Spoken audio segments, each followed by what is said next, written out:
Om Swastiastu. Assalamualaikum warahmatullahi wabarakatuh. Salam sejahtera bagi kita semua. Salam Namo Buddhaya, salam kebajikan, dan salam harmoni. Baik, terima kasih atas waktu yang telah diberikan kepada kelompok kami. Di sini kami dari kelompok 5 akan mempresentasikan mengenai contoh-contoh instrumen penilaian dan teori penyusunannya.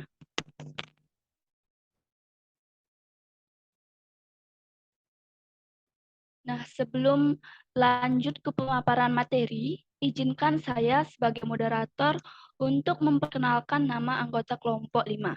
Yang pertama dengan saya sendiri, Komang Ayu Aprilia dengan NIM 2111101314. Yang kedua ada Ketut Erika Cynthia Dewi dengan NIM 2111131372.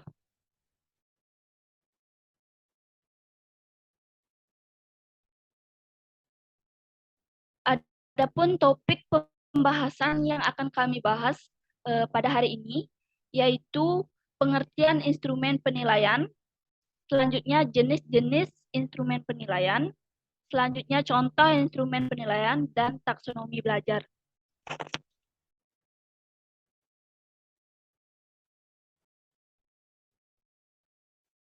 Nah, baik, untuk pemaparan pertama akan saya jelaskan mengenai pengertian instrumen penilaian. Instrumen merupakan sebuah alat yang memenuhi persyaratan akademik. Dengan kata lain, dapat digunakan sebagai alat untuk mengukur objek dan mengumpulkan data tentang variabel. Dalam dunia pendidikan, instrumen digunakan untuk memberikan suatu nilai prestasi belajar siswa, faktor-faktor yang diduga berperan atau mempengaruhi hasil belajar, perkembangan hasil belajar siswa, keberhasilan guru dalam proses belajar benar, dan prestasi dalam pencapaiannya. Menurut Suharsini Akunto juga menjelaskan pengertian instrumen penilaian yang dimana alat yang peneliti digunakan secara konsisten untuk mengatur dan menyesuaikan kegiatannya untuk proses pengumpulan data yang sistematis ketika memberikan penilaian.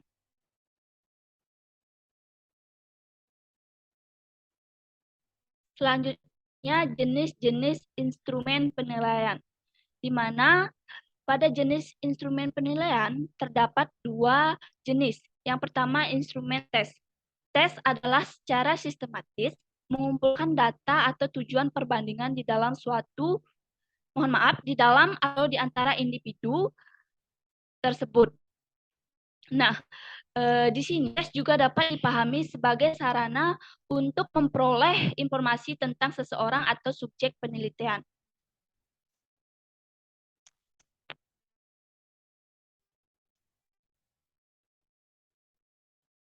Pada jenis instrumen tes, Suharsini Arikunto membedakan jenis tes menjadi 6 tes, yaitu sebagai berikut. Yang pertama ada tes kepribadian, yang merupakan tes dilakukan untuk mengungkapkan kepribadian seseorang. Yang kedua ada tes bakat, di mana tes yang dilakukan untuk mengukur atau mengetahui bakat dari seseorang.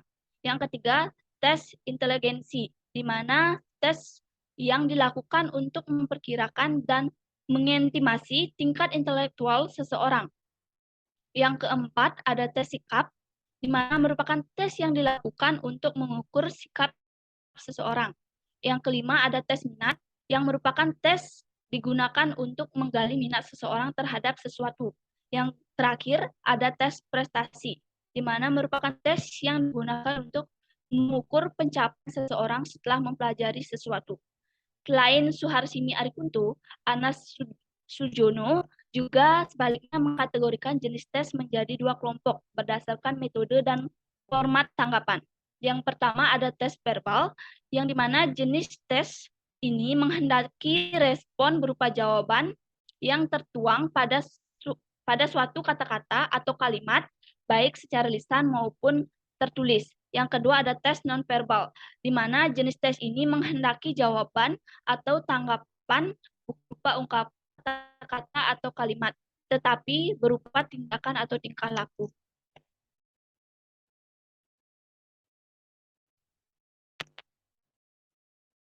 Selanjutnya, jenis instrumen non-tes, di mana Nah, instrumen non-tes ini dapat diartikan sebagai instrumen yang digunakan untuk mengukur perubahan perilaku yang berkaitan dengan aspek psikomotorik dan emosional, terutama yang berkaitan dengan apa yang telah dilakukan oleh siswa, di mana jenis penilaian ini terdapat pada peserta didik dengan cara tidak menggunakan bentuk tes, melainkan bentuk pengamatan, wawancara, angket, dan meneliti dokumen-dokumen.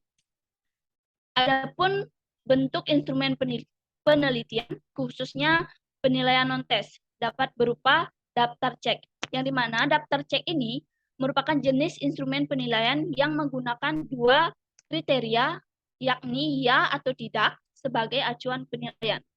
Selanjutnya, skala rentang, di mana jenis instrumen yang memungkinkan penilai untuk memberikan nilai tengah, sebab pemberian nilai tengah secara kontinu di mana pilihan kategori nilai lebih dari 2.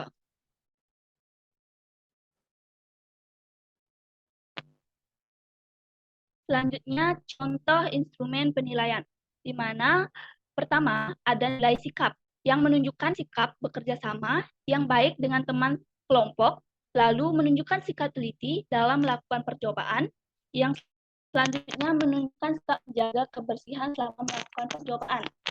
Terdapat pada slide gambar yang mencontohkan instrumen penilaian sikap secara umum, yang dimana terdapat aspek pengamatan yaitu berdoa sebelum dan sesudah melakukan sesuatu.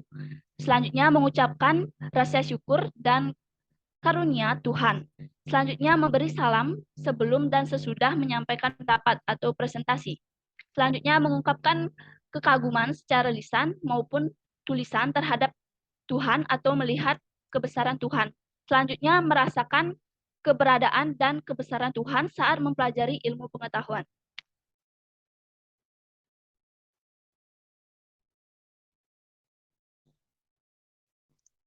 Yang kedua ada penilaian pengetahuan, di mana bentuk penilaian aspek pengetahuan terbagi dalam 8 bentuk, yaitu pilihan ganda, isian, benar salah, menjodohkan, uraian, tanya jawab, penugasan individu, dan penugasan kelompok. Terdapat gambar pada slide yang menunjukkan rubrik penilaian pengetahuan dengan kriteria penilaian skor 2 mendapat kriteria penilaian siswa menjawab soal dengan benar. Skor 1, siswa menjawab tetapi salah. Skor 0, siswa tidak menjawab.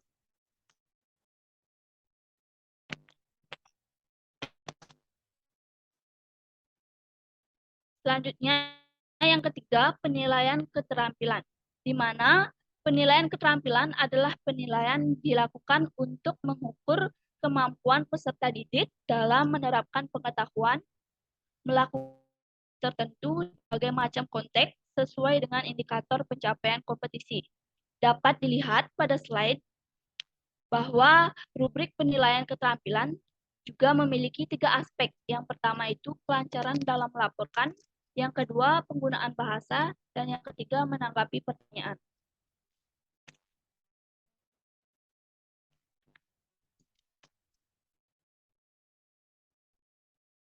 Baik, sekian pemaparan dari saya. Untuk pemaparan selanjutnya akan dijelaskan saya kepada Erika, dipersilakan.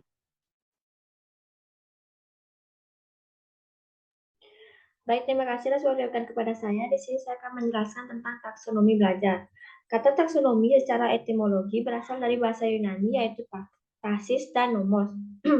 Tasis berarti pengaturan atau divisi dan nomos berarti hukum. Jadi secara etimologi taksonomi dapat diartikan sebagai hukum yang mengatur sesuatu.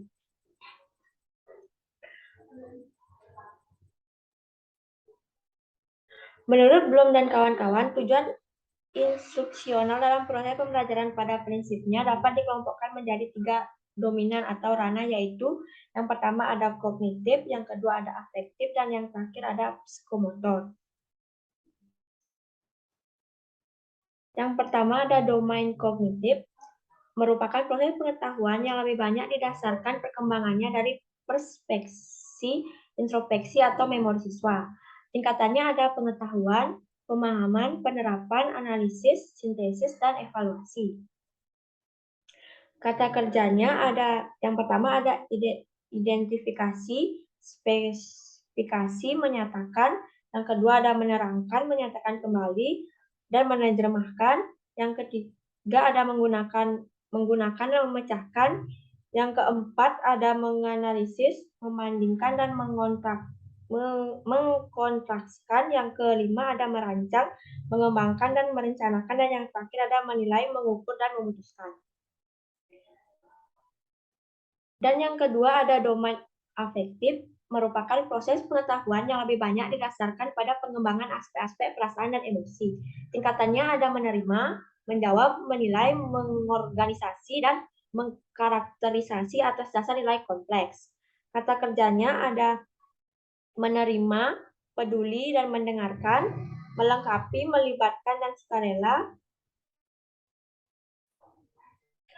Yang ketiga ada menunjukkan, lebih senang, menghargai, dan menyatakan peduli. Yang kelima ada berpartisipasi, mempertahankan, menyatukan, sintesis. Dan yang terakhir ada menunjukkan empati, menunjukkan harapan, dan mengubah tingkah laku. Dan yang ketiga ada domain psikomotor, merupakan proses pengetahuan yang lebih banyak didasarkan dari pengembangan proses mental melalui aspek-aspek otot dan membentuk keterampilan siswa. Tingkatannya ada persepsi, penetapan, reaksi atas dasar arahan, mekanisme, reaksi terbuka dengan kesulitan kompleks, ada adaptasi, dan yang terakhir ada aksi. Kata kerjanya ada membedakan, mengidentifikasi, dan memilih, mengasumsi posisi, mendemonstrasikan, menunjukkan, mengusahakan, meniru, mencoba, membiasakan, mempraktikkan atau mengulang, menghasilkan, mengoperasikan, menampilkan, mengadaptasi, mengubah, dan merevisi, dan yang terakhir ada menciptakan, mendesain, dan membuat asli. Dan selanjutnya ada taksonomi belajar. Taksonomi belum ranah kognitif yang telah direvisi Andreson dan Hartwell, yakni ada mengingat, memahami atau mengerti, ada menerapkan, ada menganalisis, dan ada mengevaluasi, dan yang terakhir ada menciptakan. Bagi bagian taksonomi belum revisi, yang pertama ada mengingat.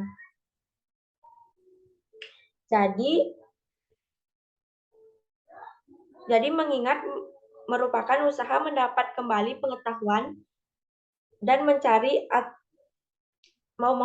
dan memori atau ingatan yang telah lampau, baik yang baru saja didapatkan maupun yang sudah lama didapatkan.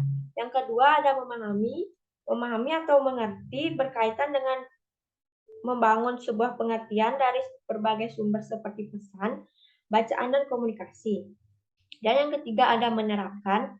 Menerapkan menunjuk pada proses kognitif memanfaatkan atau mempergunakan suatu prosedur untuk melaksanakan percobaan atau pengetahuan prosedural. Yang keempat ada menganalisis. Menganalisis merupakan memecahkan suatu permasalahan dengan memisahkan tiap-tiap bagian dari permasalahan dan mencari keterkaitan dari tiap-tiap bagian tersebut dan mencari tahu bagaimana keterkaitan tersebut dapat menimbulkan permasalahan. Dan yang kelima ada mengevaluasi. Jadi mengevaluasi ini berkaitan dengan proses kognitif memberikan penilaian berdasarkan kriteria dan standar yang sudah ada. Kriteria yang biasanya digunakan adalah kualitas, efektivitas, efisiensi, dan konsistensi. Dan yang terakhir ada menciptakan. Jadi menciptakan ini mengarah pada proses kognitif, meletakkan unsur-unsur secara bersama-sama untuk membentuk kesatuan yang koheren dan mengarahkan siswa untuk bersama-sama untuk menghasilkan suatu produk baru dengan mengorganisasikan beberapa unsur menjadi bentuk atau pola yang berbeda dari sebelumnya. Baik, sekian dari saya. Waktu dan tempat saya kembalikan ke moderator. Terima kasih. Baik, terima kasih Erika atas pemaparannya. Jadi, didapatkan kesimpulan bahwa instrumen penilaian merupakan sesuatu bagian penting dari sistem pendidikan, di mana instrumen penilaian ini berfungsi sebagai sistem penilaian individu dan sebagai cara untuk membandingkan kinerja di seluruh spektrum dan di seluruh kelompok populasi.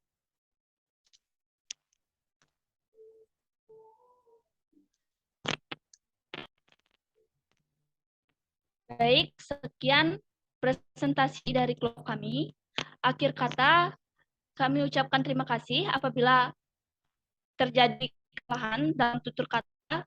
Kami mengucapkan mohon maaf yang sebesar-besarnya. Akhir kata, kami tutup dengan para santi.